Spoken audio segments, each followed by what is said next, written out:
imamo samo drveće, nekoliko klupa i staza, danas imate opet betonske staze, ona slova i šta već sve ne, tako da opet uništeno zelenilo.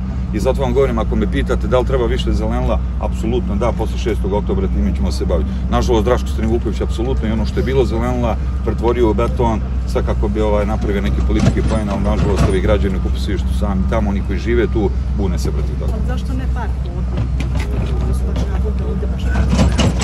Predviđeni su potpuno drugi sadržaj. Mislim da Vještačko jezero, najveće u Bosni i Hercegovini, sa ovakvom količinom vode, pitke, nije prioritet. Kad pogledate da sigurno 50.000 građana u Banja Luci posljednjih nekoliko mjeseci nije imalo vodu i oni ljudi uz Vrbas, uz kanjon Vrbasa, selo Racune, Manjača, Verći, pa sve ovamo do Dragočaja, ako zbrojimo, to je 50.000 ljudi koji nema vodu ili čitava Banja Luka, evo vidimo po izvještajima, pije neispravnu vodu. Mislim da zaista ovo nije prioritet da sipate ovdje vodu i znate sami da sam to ranije najavljivao da čovjek će sipati ovdje u vodurnu, pitku vodu za piće, a ovi ljudi tamo nemaju čime da napoje stoku, nemaju se